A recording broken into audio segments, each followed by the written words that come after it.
What is a not fun fact?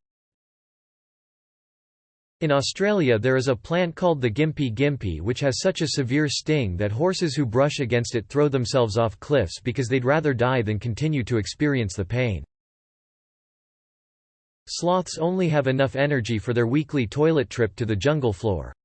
If the baby falls from their underside in the trees onto the floor, they choose to preserve their energy and leave it to be eaten. Penguins rape the hell out of anything that looks vaguely penguin-like or doesn't move. In fact, it was so rampant, that the 1910–13 Scott Antarctic expedition decided it was best not to bring it up so society wouldn't have to deal with the issue it would bring up. Scientists witnessed males having sex with other males and also with dead females, including several that had died the previous year. He also saw them sexually coerce females and chicks and occasionally kill them. The scientists blamed this astonishing depravity on hooligan males and wrote down his observations in Greek so that only an educated gentleman would understand the horrors he had witnessed. Kowalski, analysis. Bodies still usable, sir. When I clicked on this thread, I expected scary disease facts, not a century-old gay penguin necrophilia cover-up. If a hamster gets too stressed, it will eat its kids. I had a hamster I had no idea was female. She had 7 babies. She ate 3 and suffocated the other 4. 2 weeks later, she broke out of her cage and found a mousetrap. That's a fun memory from my childhood. Edit. Internet proof. There is a genetic disease called FOP where your muscles and tissue turn to bone. Often called human statue disease, eventually people may have to decide whether they want to become frozen in a sitting or flat, standing position. Holy shit, imagine being forced to choose which way you want to spend your life but you can't move out of it. Fuck that. Paraplegic here. The correct answer is sitting. You want a low center of gravity and to minimize the chance that you're going to pendulum your skull into cement. Edit. I don't need your pity awards. I want your pity awards. Second edit. Thank you all for helping me make Op feel like a dick for even suggesting Perma standing like Forky from Toy Story 4 was even worth considering. Fucking amateur hour. Third edit. I'm sorry mods. I kept pandering and it kept working. Fourth edit. Alright, shake your dicks off, Reddit. This pissing contest is over. The #1 cause of death among pregnant women is murder. Horses can't throw up. So if they eat something bad or get a bad gas bubble, they just lay down and die. Millions years of evolving and they still can't vomit. Urine was used for teeth whitening and bleaching of clothes in ancient Rome. Yes, they rinsed their mouth with human and animal urine. Cute, fuzzy little sea otters are known to rape baby seals to death. And penguins. People with extreme scurvy start to have all of their old wounds open up. Everything with a scar is held together via an active process with collagen, and without vitamin C just sort of stop. The threat of a deadly bird flu spreading to humans is always there. It takes just a little bit of negligence in screening chickens for this to happen. The chicken ahead of us in the TSA line was asked to remove his shoes, so I think we are doing a good job screening. Don't worry. If a deadly pandemic would happen to break out, the whole world would cooperate, listen to scientists, and do everything in their power to stop it from spreading, I'm sure. It was once thought for birds, parrots, magpies, to learn to talk, you had to release their tongue. This was done by cutting their tongue completely or partly off, of course without any anesthesia or painkillers. The tongue release plays absolutely no role in the bird's ability to talk. A man once had a tapeworm get cancer. That cancer metastasized, and the man died from tumors of tapeworm throughout his entire body. So this one set off my bullshit detector big time, but turns out it's true. Usually the body's immune system would have stopped this from happening, but the doctors believe it was due to the man having HIV and not taking his medication which made it possible. Has made me decide I never want to get one of those crazy weight loss treatments where they put a tapeworm in my belly to tumor food for me. There are 8 unaccounted for American nukes and literally an unknown quantity of missing Soviet nukes that range all the way from warheads to suitcase bombs. There's a government-led genocide going on in northern Ethiopia right now. The reason you're supposed to contact a doctor if you have an erection lasting longer than 4 hours is because prolonged priapism can lead to gangrene of the dick. Blood goes in, deoxygenates, but can't leave, so there's no way for fresh oxygenated blood to come in, causing the tissue to turn black and die. Don't worry, though. This can be treated by using a big syringe to suck the trapped blood out. A big syringe on an erection. Tissue death doesn't sound too bad.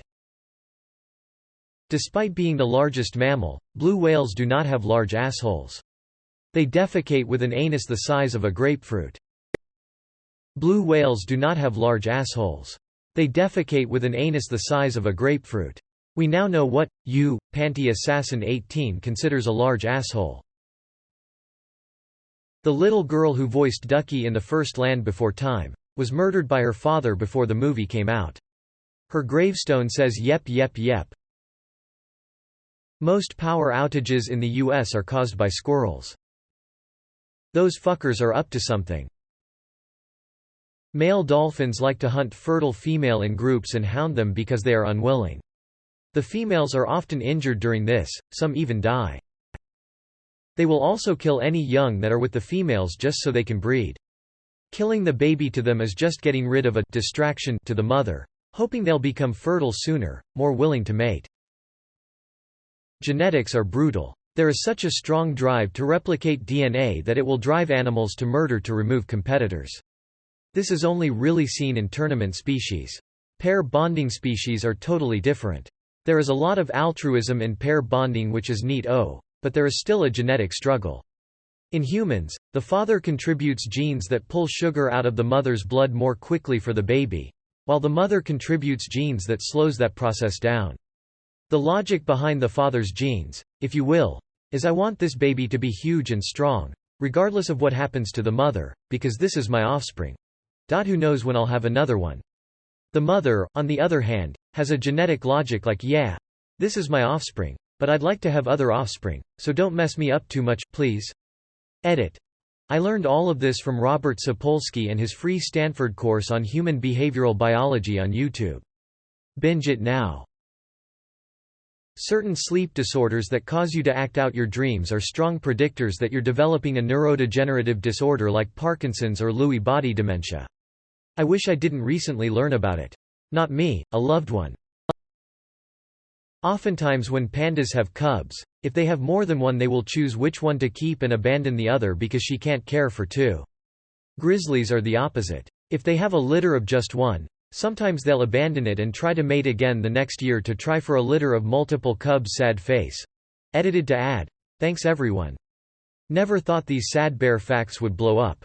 To all the people saying pandas are obeying China's one-child law, this is true. Pandas are good law-abiding bois and gorals. To the person who gave me the Wholesome Award. Maybe rethink your priorities, haha. But thank you nonetheless.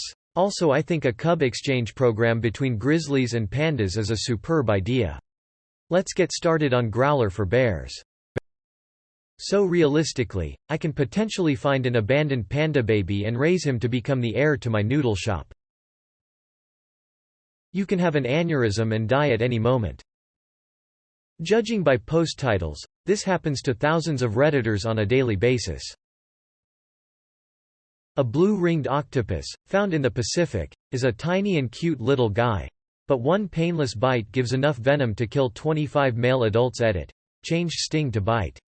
Also note, as long as you are given medical attention within an hour of you receiving the bite, you'll be fine. These live everywhere on the coast where I live. I remember it being drilled into us really young not to stick our hand under rocks or into rock pools on the shore, because once you realized something had happened it would be too late. Australia. I live in Australia.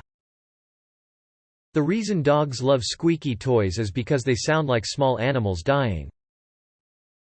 Why do you think cats like the PS noise? It sounds like happy rats. An old roommate had pet rats and they would make a happy little chittering noise when content. Sounded a lot like the noise we use to attract cats. PSPs. Bed bugs procreate by traumatic insemination. Males literally stab females with their genitals. So, just another reason to hate them then. There are more deaths due to mental health issues than all forms of violence combined. People are struggling. Rabies is terrifying. You can get it and not even know it from bats, which live across the globe. It might hit you right away, it might be in 3 years. But it doesn't matter because once symptoms set in, you're already dead. We should start a 5K charity run for rabies. If 2 male flatworms meet, they will sword fight with their dicks until one loses. The loser will become female and they will mate.